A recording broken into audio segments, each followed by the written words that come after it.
아궁이 속에서 타오르던 장작불이 사그라진 지 한참이 지났건만 부뚜막 위에 내려앉은 쟤는 회색이 아니었다.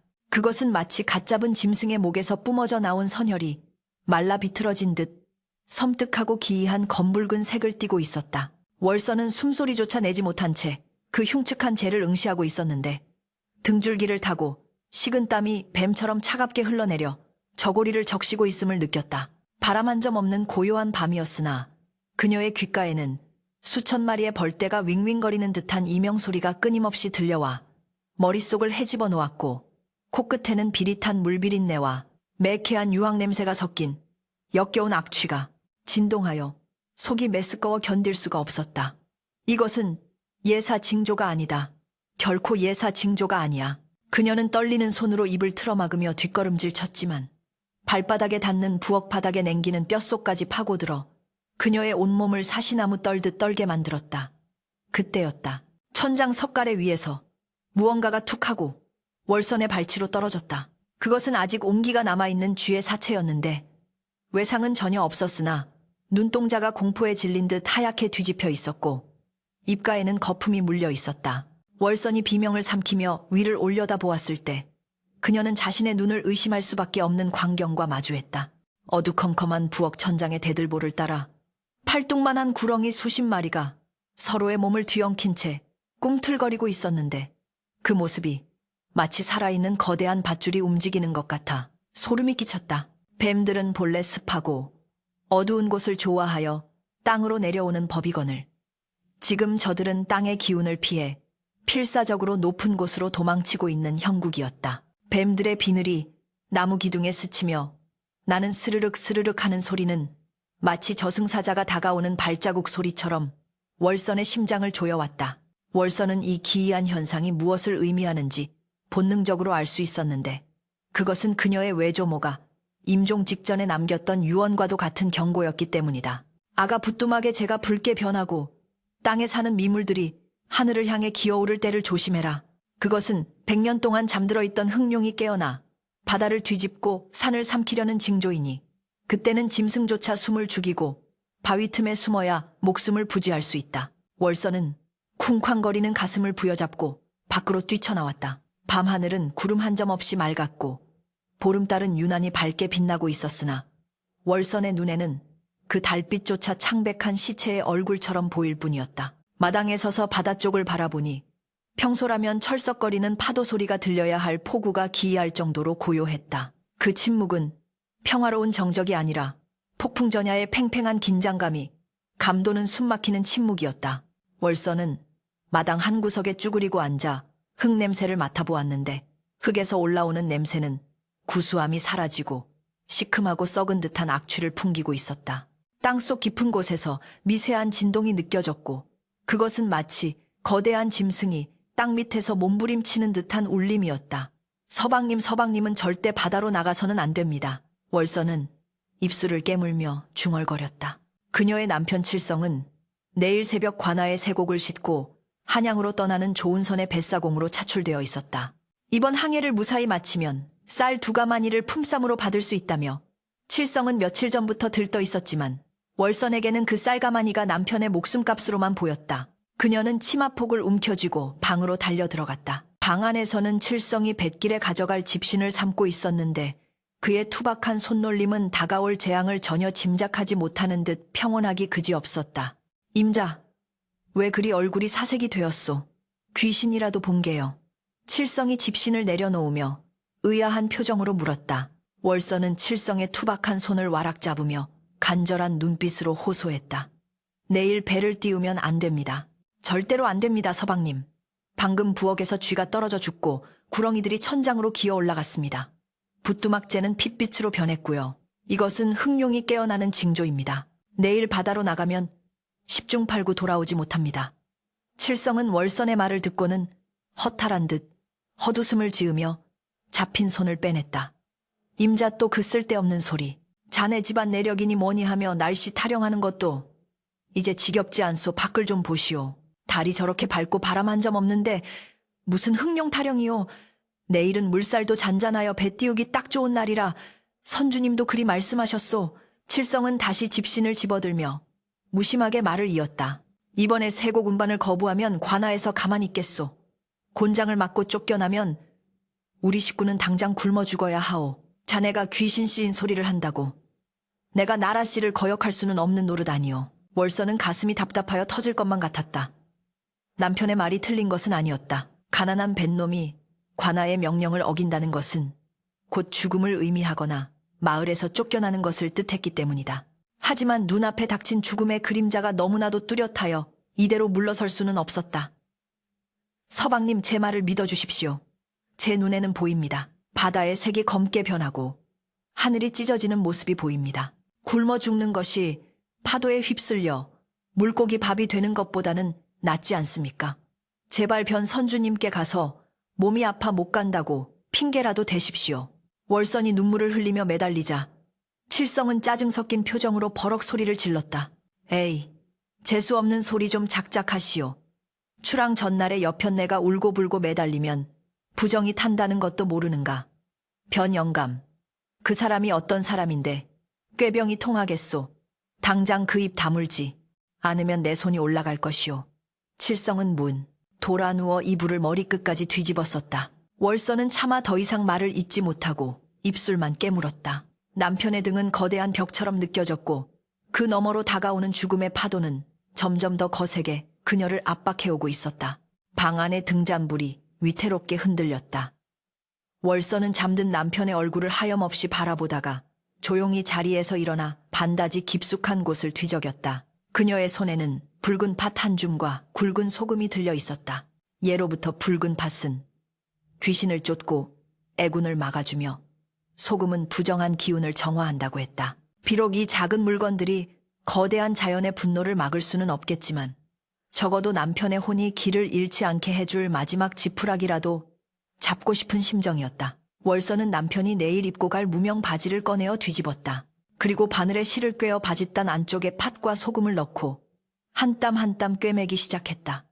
바늘에 찔려 손가락 끝에서 핏방울이 맺혔지만 그녀는 아픔조차 느끼지 못했다. 비나이다. 비나이다. 천지신명님께 비나이다. 부디 제 남편을 살려주소서. 이 미천한 여인의 눈에 보인 것이 그저 헛것이기를. 제발 저 하늘이 무심치 않으시다면 그를 지켜주소서. 월선의 눈물이 바짓단 위로 뚝뚝 떨어져 얼룩을 만들었다. 밤이 깊어갈수록 바깥의 공기는 점점 더 무거워졌다. 마치 물속에 잠긴 듯 습기가 차올라 숨을 쉬기조차 힘들 지경이었다. 마을의 개들은 짖는 것을 멈추고 어디론가 숨어버렸고 풀벌레 소리조차 들리지 않는 정막이 마을 전체를 감싸고 있었다. 월선은 바느질을 마치고 바지를 곱게 개어 칠성의 머리맡에 놓아두었다.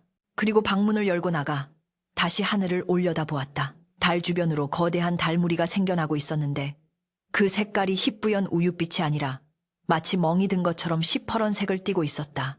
바람 구멍이 열리고 있다. 월선은 직감했다. 저 달무리는 곧 불어닥칠 미친 바람의 입구였다. 그녀는 부엌으로 돌아가 식칼을 숫돌에 갈기 시작했다. 쓱쓱쓱 날카로운 쇳소리가 적막한 밤 공기를 갈랐다. 만약 남편이 기어이 떠나야 한다면 그녀는 자신이 할 수 있는 또 다른 준비를 해야만 했다. 그것은 다가올 재앙 속에서 살아남기 위한 처절한 몸부림이자 피를 보아서라도 하늘의 노여움을 달래려는 무속의 비법과도 닿아 있는 행위였다. 날이 밝아오려면 아직 멀었지만 포구 쪽에서 웅성거리는 소리가 들려왔다. 변선주와 그의 하인들이 벌써부터 채비를 서두르는 모양이었다. 이보게들 못들 하는가. 날이 이리도 좋은데 늑장 부리다가는 관아, 형방나리의 불호령이 떨어질 줄 알아라. 변선주의 걸걸한 목소리가 새벽의 정적을 깨뜨렸다. 그 목소리에는 탐욕이 덕지덕지 묻어 있었고 사람의 목숨보다 쌀가마니를 더 중히 여기는 장사치의 비정함이 서려 있었다. 월서는 숫돌에 갈던 칼을 멈추고 칼날을 비추어 보았다. 서슬퍼런 칼날 위에 자신의 파리한 얼굴이 비쳤다. 그녀의 눈동자는 더 이상 두려움에 떨고 있지 않았다. 이제는 운명과 맞서 싸워야 할 어미이자 아내로서의 결연한 의지만이 그 깊은 눈동자 속에 이글거리고 있었다. 그녀는 품속에서 낡은 무명천을 꺼내 칼을 감싸고 치마폭 깊숙한 곳에 단단히 묶었다. 그리고 잠든 아이의 이마를 쓰다듬으며 속삭였다. 아가 부디 오늘 하루는 깊이 잠들어 있으렴. 세상이 뒤집히더라도 어미가 너와 아비를 지킬 것이다. 밖에서는 칠성을 부르는 소리가 들려왔다. 칠성아, 박칠성 어서 나오지 않고 뭐 하느냐. 문을 두드리는 거친 소리에 칠성이 부스스 눈을 떴다. 재앙의 아침이 기어이 밝아오고 있었다. 비켜라. 이 미친년아. 아침부터 재수없게 어디서 곡소리를 내고 지랄이야. 변선주의 거친 발길질이 월선의 명치를 정확하게 가격했다. 억하는 소리와 함께 월선이 모래바닥에 나뒹굴자 주변에 모여있던 뱃사람들과 구경 나온 마을 안악들이 혀를 차며 수군거렸다. 저 칠성이 마누라 기어이 실성을 했나 보네. 날이 이리도 청명한데 해일이 온다느니 흑룡이 깬다느니 헛소리를 해대니 원. 무당 집안 핏줄은 못 속인다더니 신내림이라도 받은 게야. 아무리 그래도 나라씨라는 배 앞을 막아서다니. 저러다 관아에 끌려가 경을 칠라. 사람들의 비웃음과 멸시는 날카로운 화살이 되어 월선의 가슴에 꽂혔지만 그녀는 아픔을 느낄 새도 없이 다시 기어와 변선주의 바짓단을 부여잡았다. 그녀의 머리카락은 산발이 되어 얼굴을 뒤덮었고 눈에는 핏발이 서 있어 흡사 악귀와도 같은 형상이었으나 그 이면에는 남편을 살리고자 하는 처절한 애원이 담겨 있었다. 선주 어르신, 제발 한 번만, 딱 한 번만 제 말을 믿어주십시오. 지금 바다는 잠잠한 것이 아니라 숨을 고르고 있는 것입니다. 저기 수평선을 보십시오. 물빛이 검푸르다 못해 먹물처럼 변해가고 있지 않습니까? 바람 냄새에 섞인 유황 냄새를 맡아보십시오. 이건 배를 띄울 날이 아니라 배를 묶고 산으로 도망쳐야 할 날입니다. 월선의 절규는 찢어질 듯 날카로웠으나 황금의 눈이 먼 자들의 귓가에는 그저 귀찮은 파리 소리처럼 들릴 뿐이었다. 변선주는 코웃음을 치며 침을 팡하고 뱉었다. 인연이 아주 작정을 했구나. 야, 이놈들아, 뭐하고 섰느냐?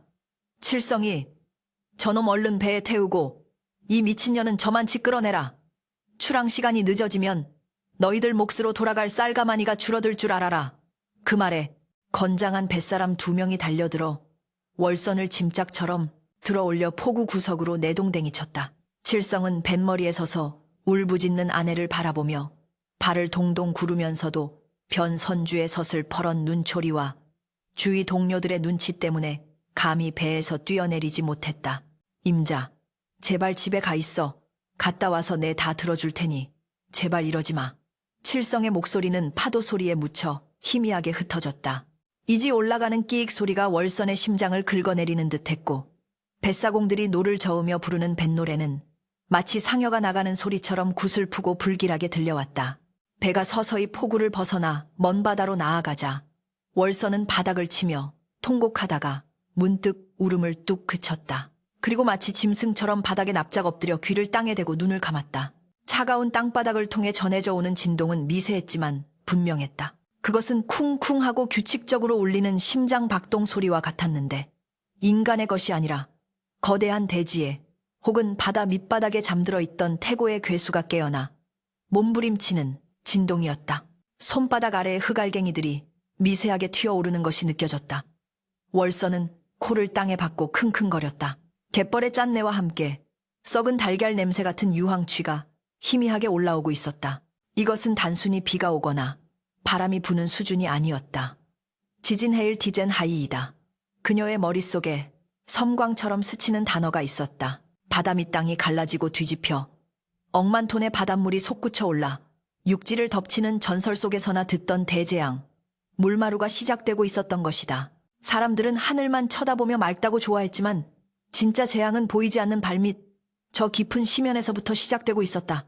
월선은 벌떡 일어났다. 더 이상 울고 있을 시간이 없었다. 남편은 떠났지만 아직 그녀에게는 지켜야 할 어린 아들이 있었다.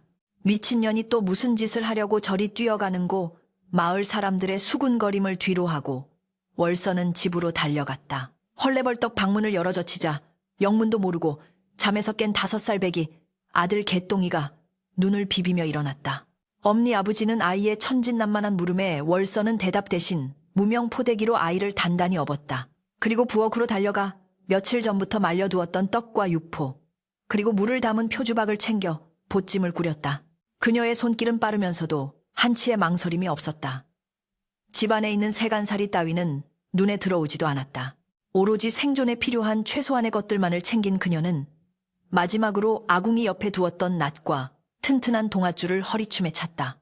개똥아, 지금부터 엄니가 하는 말 잘 들어라. 무섭더라도 절대 울면 안 된다. 우리는 지금 호랑이 굴로 들어가는 거다. 정신 똑바로 차려야 산다. 어머니의 비장한 목소리에 겁을 먹은 아이는 고개를 끄덕이며 월선의 등에 매달려 숨을 죽였다. 월선은 뒤도 돌아보지 않고 집을 나섰다. 그녀가 향한 곳은 마을 사람들이 평소에는 거들떠보지도 않는 마을 뒷산 중턱에 깎아지른 절벽 아래에 있는 작은 동굴이었다. 산길을 오르는 월선의 발걸음은 무거웠지만 다급했다. 숲속의 분위기는 기이할 정도로 고요했다. 평소라면 시끄럽게 울어대던 까치나 산새 소리가 하나도 들리지 않았고 풀벌레조차 숨을 죽이고 있었다. 대신 산짐승들이 떼를 지어 산 정상 쪽으로 다급하게 도망치는 모습이 곳곳에서 목격되었다. 다람쥐와 토끼는 물론이고 평소에는 사람을 피해 다니던 멧돼지 가족까지도 월선의 옆을 스쳐 지나가면서도 그녀를 본 채만 채 오로지 위쪽으로만 달리고 있었다. 짐승들은 이미 알고 있었던 것이다. 땅의 울림과 공기의 냄새로 다가올 죽음을 감지한 미물들의 본능적인 탈출 행렬을 보며 월선은 자신의 예감이 틀리지 않았음을, 아니 틀리기를 바랐던 그 희망조차 부질없음을 뼈저리게 느꼈다. 땀이 비오듯 쏟아져 눈을 찔렀지만 닦을 새도 없이 그녀는 가파른 비탈길을 네 발로 기어 오르다시피 했다. 등 뒤에 업힌 아이의 체온만이 그녀가 정신을 잃지 않게 붙잡아주는 유일한 끈이었다. 마침내 도착한 동굴은 입구가 좁고 안이 깊어 비바람을 피하기에는 안성맞춤이었으나 오랫동안 사람의 발길이 닿지 않아 거미줄과 잡초가 무성했다. 월선은 아이를 동굴 안쪽 평평한 바위에 내려놓고 낫을 휘둘러 입구 주변의 잡목을 베어냈다. 그리고 주변에 굴러다니는 큰 바위들을 힘겹게 옮겨 입구를 반쯤 막았다. 이는 폭풍이 몰아칠 때 바람의 힘을 줄이고 혹시 모를 산짐승들의 침입을 막기 위함이었다. 그녀의 손톱이 깨지고 손바닥이 까져 피가 흘렀지만 고통은 느껴지지 않았다. 동굴 정비가 어느 정도 끝나자 월선은 동굴 입구에 서서 저 멀리 바다를 내려다보았다. 마을은 평화로워 보였다. 아낙네들은 냇가에서 빨래를 하고 노인들은 정자나무 아래서 장기를 두고 있었다. 저들은 불과 몇 시각 뒤에 자신들의 머리 위로 쏟아질 재앙을 꿈에도 모른 채 일상의 나태함에 취해 있었다. 월선은 목이 터져라 소리치고 싶었지만 거리가 너무 멀어 닿지 않을 뿐더러 이미 미치광이 취급을 받은 그녀의 말을 들어줄 리 만무했다. 그녀는 그저 입술을 깨물며 칠성의 배가 사라진 수평선을 응시할 뿐이었다. 서방님, 부디 제 말이 귓가에 맴돌고 있기를. 한편 바다 한가운데 떠있는 칠성의 배 위는 술판이 벌어지고 있었다. 어헤라디어, 뱃놀이가 새물결이 이리 좋으니 한양까지는 눈 깜짝할 새겠구나. 변선주는 기분이 좋은지 뱃사람들에게 탁주를 돌리며 콧노래를 흥얼거렸다. 배에는 규정된 적재량보다 훨씬 많은 세곡 가마니가 실려 있어 뱃전이 물에 닿을 듯 위태로워 보였지만 욕심에 눈이 먼 선주는 아랑곳하지 않았다. 칠성은 노를 저으면서도 마음이 편치 않았다. 아침에 울부짖던 아내의 모습이 자꾸만 눈앞에 어른거렸고 집신을 신을 때마다 발목에 닿는 바짓단의 불룩한 감촉이 신경 쓰였다. 아내가 몰래 넣어둔 팥과 소금 주머니였다. 미신이라 치부하기에는 오늘 아침 월선의 눈빛이 너무나 생생했어. 칠성은 마른 침을 삼키며 하늘을 올려다보았다. 구름 한 점 없는 파란 하늘이었지만 태양빛이 어딘가 모르게 기묘했다.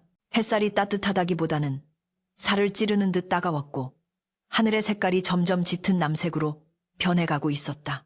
그때였다. 갑자기 불어오던 순풍이 뚝 끊기듯 멈추어 섰다. 돛이 힘없이 축 늘어졌고 바다는 마치 거울처럼 매끄러워졌다. 바람이 왜 이래? 갑자기 뚝 그쳤네.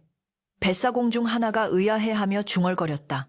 그 순간 배 주위에 물살이 이상하게 일렁였다. 칠성이 노를 놓고 뱃전으로 다가가 물을 내려다보았을 때 그는 쏘스라치게 놀라 뒤로 주저앉을 뻔했다. 아침까지만 해도 푸르던 바닷물이 월선의 말대로 시커먼 먹물처럼 변해 있었던 것이다. 물속은 깊이를 알 수 없을 만큼 어두웠고 평소라면 배 주위를 맴돌던 갈매기 떼도 수면 위로 튀어오르던 물고기들도 흔적도 없이 사라져 있었다. 오로지 검은 물만이 끈적한 기름처럼 출렁이고 있었다. 물이 검다. 칠성의 입에서 덜덜 떨리는 목소리가 새어나왔다. 그것은 단순한 어둠이 아니었다. 바다 밑바닥의 개흙이 송두리째 뒤집혀 올라온 듯한 탁하고 불길한 검은색이었다. 그때 배의 밑바닥을 둔탁하게 치는 소리가 들렸다. 쿵, 쿵. 마치 거대한 망치로 배 밑을 두드리는 듯한 충격에 배가 휘청거렸다. 술을 마시던 변선주가 비틀거리며 칠성에게 소리쳤다. 이놈아, 노를 똑바로 젓지 않고 뭐 하느냐? 배가 왜 이리 흔들려? 칠성은 공포에 질린 눈으로 변선주를 바라보았다. 선주님, 바람이 멈추고 물색이 변했습니다. 그리고 방금 배 밑에서 무언가 쳤습니다. 이건 제처가 말한 그 징조입니다. 당장 뱃머리를 돌려야 합니다. 이대로 가다간 다 죽습니다. 칠성의 외침에 변선주는 얼굴을 붉히며 다가와 칠성의 멱살을 잡았다. 이 새끼가 아침부터 재수없는 소리를 하더니 이제는 아주 선주 노릇을 하려 드는구나. 날씨가 이리 좋은데 뭐가 어쩌고. 저째 잔말 말고 노나 저. 변선주가 주먹을 치켜든 순간 멀리 수평선 끝에서 하얀 거품띠가 보이기 시작했다. 처음에는 가느다란 실처럼 보였으나 그것은 믿을 수 없는 속도로 점점 굵어지고 높아지며 배를 향해 다가오고 있었다. 그리고 동시에 하늘을 찢는 듯한 괴상한 굉음이 들려오기 시작했다. 콱. 그것은 천둥 소리보다 거대하고 맹수의 포효보다 끔찍한 소리였다. 변선주의 손에서 칠성의 멱살이 스르르 풀렸다. 배 위에 모든 사람들이 얼어붙은 채 다가오는 하얀 벽을 바라보았다. 하늘은 순식간에 잿빛으로 변했고 잠잠했던 바다가 미친 듯이 끓어오르기 시작했다. 하느님. 누군가 신음처럼 내뱉었다. 그것은 파도가 아니었다. 바다 자체가 솟구쳐 올라 거대한 산맥을 이루며 그들을 삼키러 오는 월선이 말했던 흑룡의 바람이자 죽음의 해일이었다. 칠성은 본능적으로 바지춤을 움켜쥐었다. 아내의 간절한 기도와 피 묻은 손가락으로 꿰매 넣은 팥과 소금이 든 주머니가 뜨겁게 느껴졌다. 월선아. 칠성의 비명은 거대한 굉음에 묻혀버렸고 작은 조각배는 대자연의 분노 앞에 떨어진 낙엽처럼 무력하게 흔들렸다. 하늘이 뒤집혔다는 표현조차 그 처참한 광경을 담아내기에는 턱없이 부족했다. 맑았던 하늘은 순식간에 짙은 먹물을 풀어놓은 듯 검게 물들었고 그 어둠을 찢고 내려온 것은 단순한 비가 아니라 하늘이 품고 있던 거대한 호수 그 자체였다. 콰르릉 쾅 귀를 찢는 천둥 소리와 함께 마을 앞바다에 거대한 물벽이 들이닥쳤다. 방파제는 마치 썩은 지푸라기처럼 힘없이 부서져 나갔고 평생을 바다에 기대어 살아온 어부들의 판잣집들은 비명 한 번 지를 새도 없이 검은 파도 속으로 빨려 들어갔다.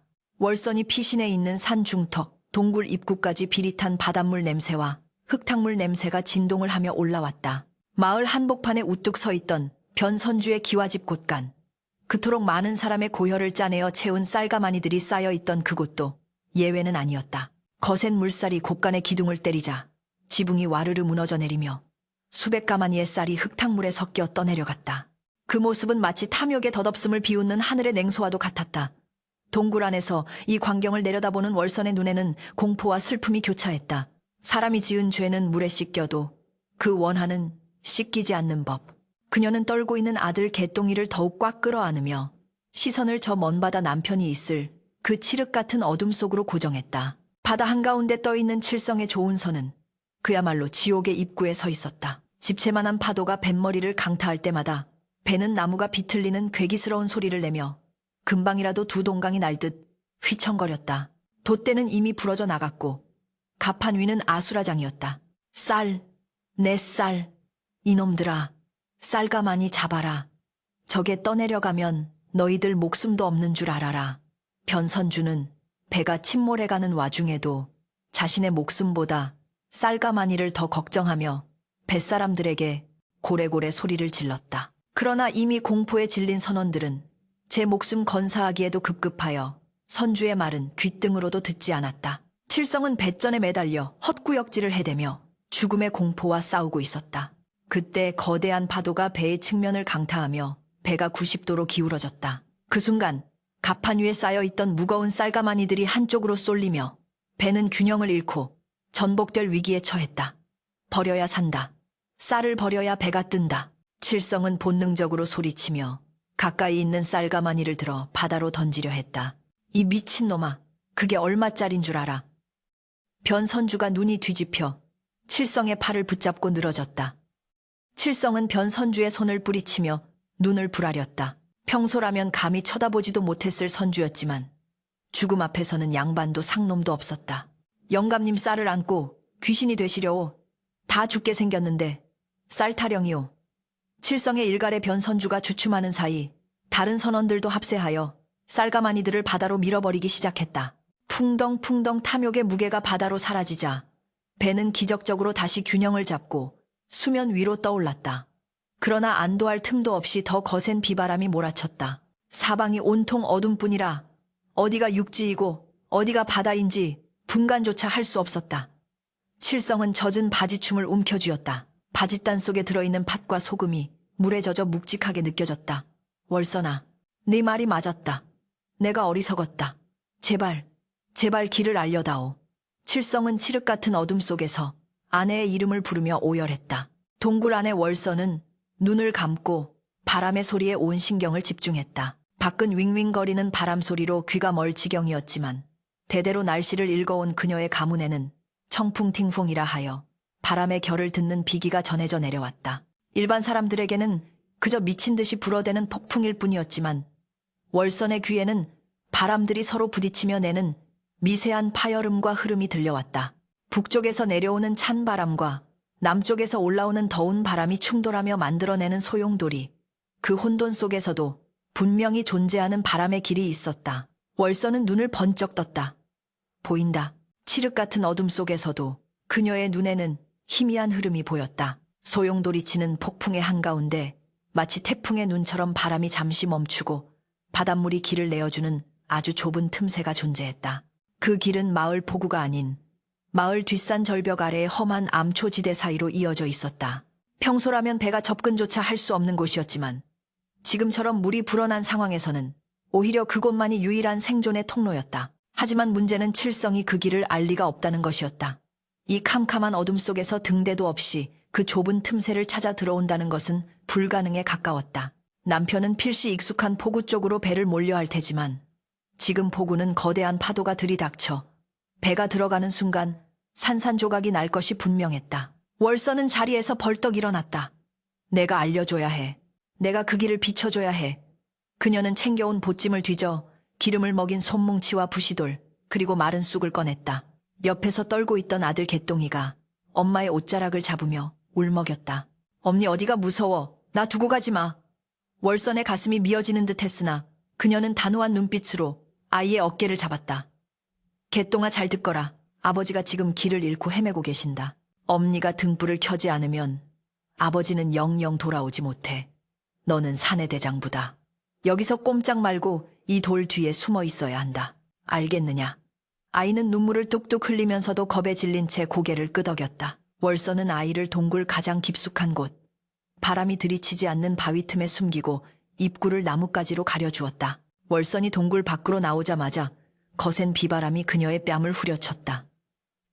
몸을 가누기조차 힘든 강풍이었지만 그녀는 엉금엉금 기어서 절벽 끝을 향해 나아갔다. 그곳은 마을 사람들이 호랑이 주둥이라 부르는 툭 튀어나온 벼랑 끝이었다. 발을 헛디디면 천낭떠러지 아래 성난 파도 속으로 떨어질 위험천만한 곳이었으나 바다에서 가장 잘 보이는 위치이기도 했다. 빗줄기는 살을 내는 듯 차가웠고 진흙탕에 미끄러져 무릎이 깨지고 손톱이 들렸지만 월선은 멈추지 않았다. 서방님 조금만 버티십시오. 제가 갑니다. 그녀는 입술을 깨물어 터진 피를 삼키며 기어이 절벽 끝 소나무에 도달했다. 나무를 붙잡고 간신히 몸을 일으킨 월선은 품속에서 기름 뭉치를 꺼냈다. 그러나 쏟아지는 폭우 속에서 불을 붙이는 것은 불가능해 보였다. 부시도를 칠 때마다 불꽃이 튀었지만 빗물에 젖어 금세 사그라들었다. 하늘이시여, 제발 제 남편을 살려주십시오. 제 목숨을 가져가셔도 좋으니 제발 이 불씨만은 살려주십시오. 월선은 울부짖으며 자신의 저고리를 벗어 기름 뭉치를 감싸 비를 막았다. 그 시각 칠성의 배는 방향을 잃고 뱅글뱅글 돌며 죽음의 소용돌이 속으로 빨려 들어가고 있었다. 끝이다. 이제 다 끝이야. 뱃사람들은 하나둘씩 삶을 포기한 채 바닥에 주저앉아 통곡하거나 넋을 놓고 있었다. 변선주조차 이제는 욕심을 부릴 기운도 없는지 돛대 밑에 처박혀 덜덜 떨고만 있었다. 칠성 또한 희미해져가는 의식 속에서 아내와 아이의 얼굴을 떠올리며 눈을 감으려 했다. 그때였다. 칠흑 같은 어둠 속 저 멀리 육지 쪽 절벽 위에서 아주 작지만 또렷한 불빛 하나가 깜빡였다. 그것은 등대의 불빛처럼 강렬하지는 않았지만 규칙적으로 깜빡이며 마치 누군가가 손짓하는 듯한 형상을 하고 있었다. 불, 불빛이다. 칠성이 소리쳤다. 모두가 고개를 들어 그 불빛을 바라보았다. 그 불빛은 포구 쪽이 아닌 험한 절벽 쪽을 가리키고 있었다. 저긴 낭떠러지야. 저리로 가면 다 죽어. 한 선원이 소리쳤다. 하지만 칠성은 왠지 모를 전율을 느꼈다. 저 불빛의 깜빡임, 그것은 단순한 불이 아니었다. 바람이 잠잠해지는 틈을 타서 3번 짧게, 그리고 길게 한 번. 그것은 월선과 칠성이 연애하던 시절, 남들의 눈을 피해 만나기 위해 정했던 그들만의 신호였다. 아니야, 저건 내 처다. 월선이가 나를 부르고 있어. 칠성은 미친 듯이 키를 잡고 소리쳤다. 모두 노를 저어. 저 불빛을 따라가야 해. 저기가 살 길이야. 선원들은 반신반의했지만 칠성의 확신에 찬 목소리와 당장 죽을지 모른다는 공포에 휩쓸려 젖먹던 힘을 다해 노를 젓기 시작했다. 배는 거친 파도를 헤치고 불빛이 인도하는 곳, 암초들이 칼날처럼 솟아있는 그 위험한 해역으로 서서히 그러나 확실하게 방향을 틀었다. 절벽 위에서 월선은 속옷 바람으로 비를 맞으며 불을 지키고 있었다. 젖은 장작에 불이 붙지 않자 그녀는 자신의 머리카락을 잘라 기름을 묻혀 불쏘시개로 썼다. 타오르는 불꽃이 그녀의 손을 그을리고 살을 태웠지만 그녀는 뜨거움을 느낄 겨를도 없었다. 여깁니다. 이쪽입니다.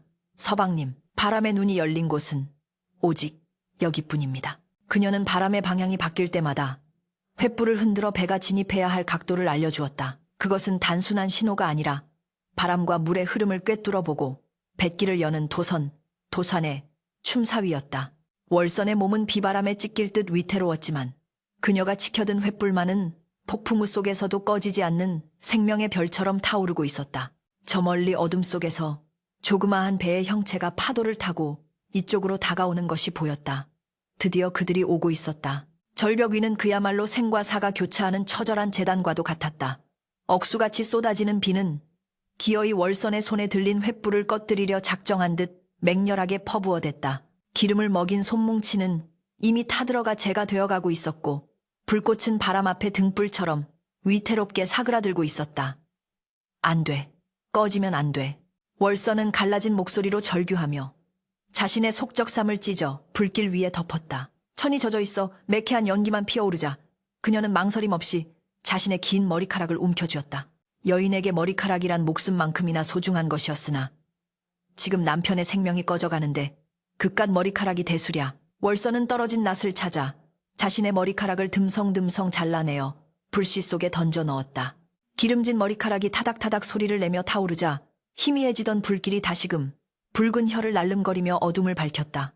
그녀의 손은 화상을 입어 짓물렀고 얼굴은 그을음과 피로 범벅이 되었지만 눈빛만은 광인처럼 형형하게 빛나고 있었다. 그녀는 단순히 불을 들고 있는 것이 아니었다.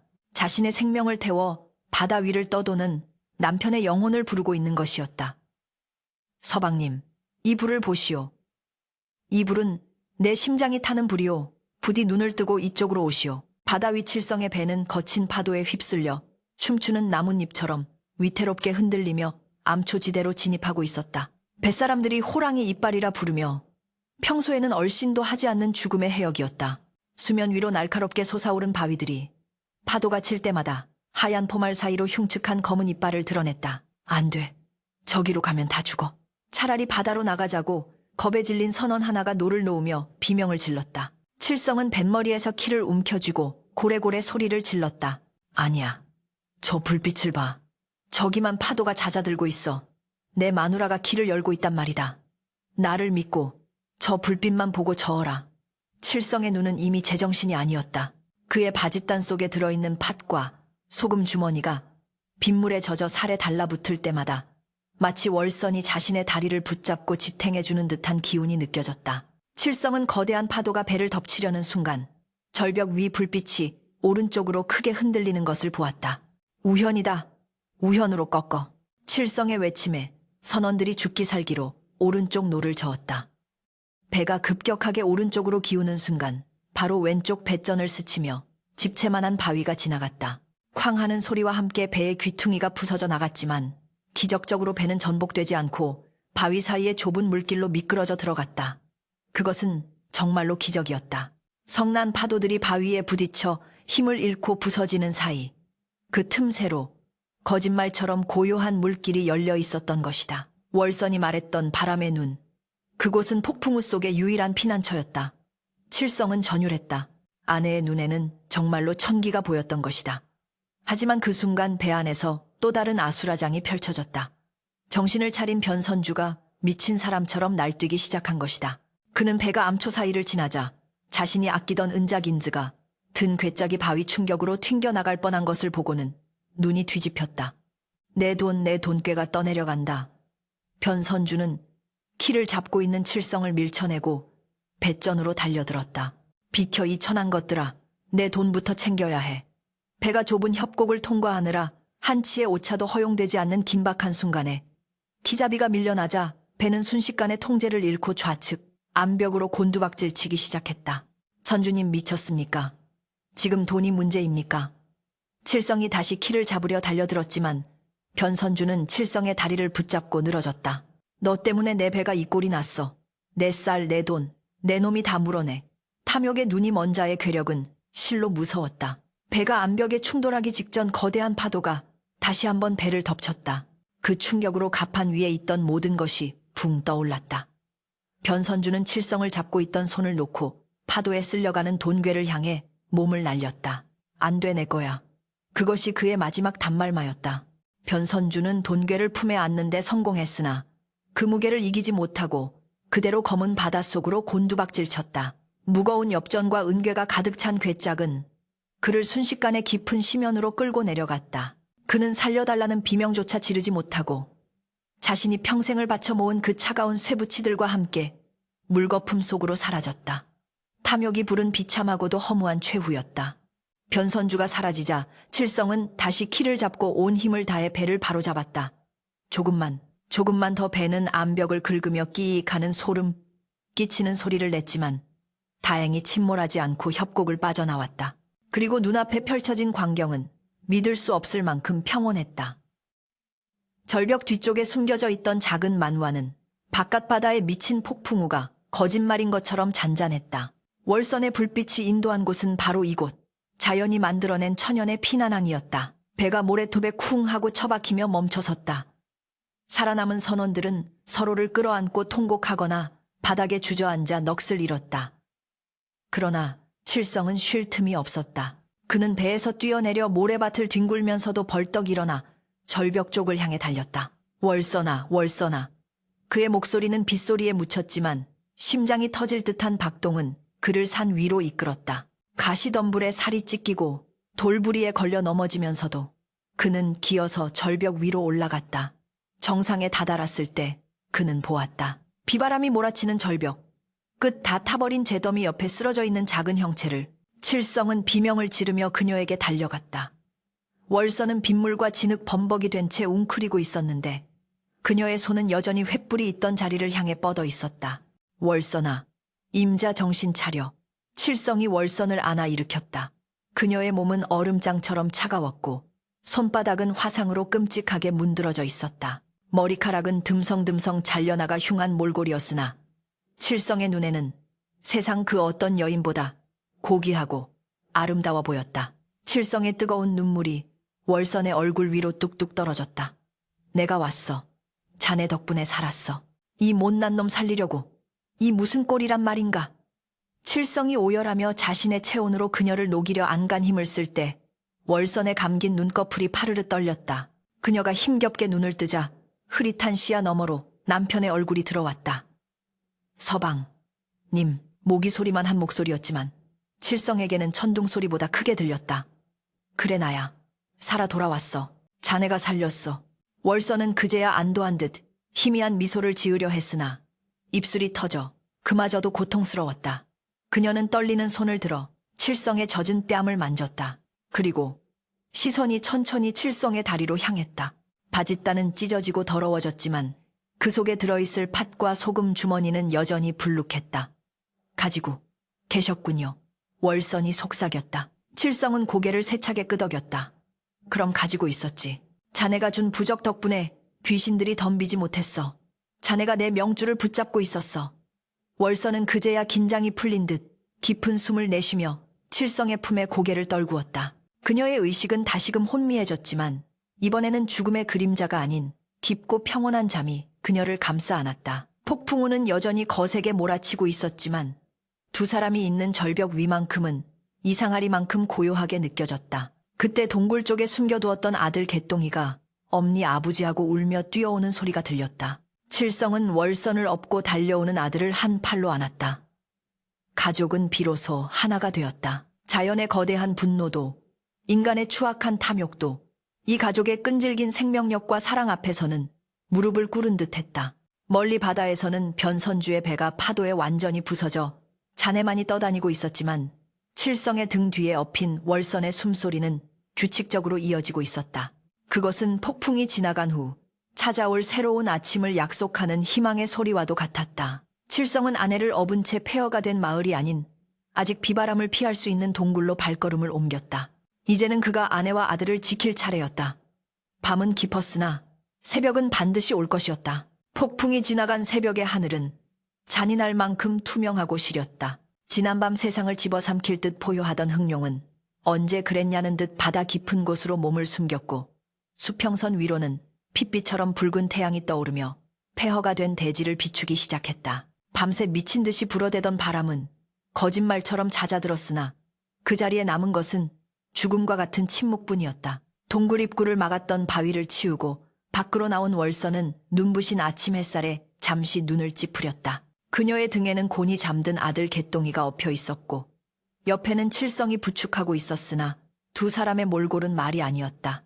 칠성의 옷은 갈기갈기 찢겨 있었고 월선의 손은 붕대로 감은 천 위로 진물이 배어나오고 있었지만 두 사람의 눈빛만은 폭풍을 이겨낸 자들만이 가질 수 있는 깊고 단단한 생기로 빛나고 있었다. 그들은 서로를 의지하며 천천히 산비탈을 내려와 마을로 향했다. 발 아래 펼쳐진 광경은 참혹했다. 헤일이 휩쓸고 간 자리는 마치 거대한 짐승이 발톱으로 핥히고 지나간 듯 집들은 형체를 알아볼 수 없이 부서졌고 아름드리 나무들은 뿌리째 뽑혀 갯벌에 처박혀 있었다. 마을 어귀에 다다르자 살아남은 사람들의 통곡 소리가 들려왔다. 높은 지대로 대피하여 목숨을 건진 마을 사람들은 무너진 집터와 가족을 잃은 슬픔에 잠겨 넋을 놓고 앉아 있거나 혹시라도 파도에 밀려온 살림살이가 없을까 하여 뻘밭을 헤매고 있었다. 아이고, 내 새끼 어디 갔나. 이놈의 바다가 내 새끼를 삼켰네. 가슴을 치며 우는 아낙네들의 절규가 아침 공기를 갈랐다. 그때 누군가가 산 쪽에서 내려오는 세 사람을 발견하고는 귀신이라도 본 듯 소리를 질렀다. 저기 봐라. 저기 칠성이가 온다. 칠성이가 살아서 돌아왔어. 그 외침에 땅을 치던 사람들이 일제히 고개를 들었다.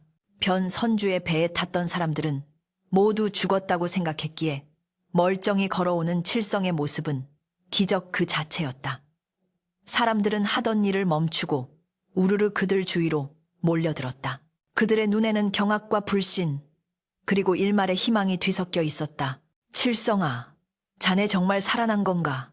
그 난리통의 배는 어찌 되고? 마을 촌장이 떨리는 목소리로 물었다. 칠성은 씁쓸한 미소를 지으며 옆에 서 있는 월선을 바라보았다. 배는 무사합니다. 암초 지대 안쪽만에 정박해 두었습니다. 다 제 안사람 덕분입니다. 이 사람이 제 목숨을 살렸습니다. 칠성의 말에 사람들의 시선이 일제히 월선에게로 쏠렸다.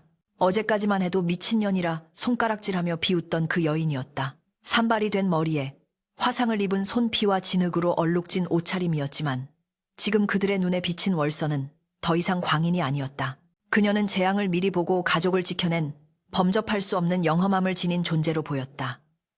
촌장은 무릎을 꿇고 월선의 화상 입은 손을 조심스럽게 감싸 쥐었다. 월선네, 자네 말이 맞았네. 우리가 어리석었어.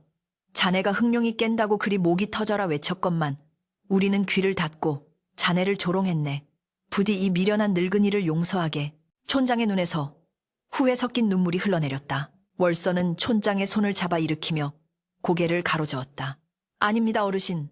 살아계셔 주셔서 감사합니다. 천재지변은 인간의 힘으로 막을 수 없으나 피할 수는 있는 법입니다.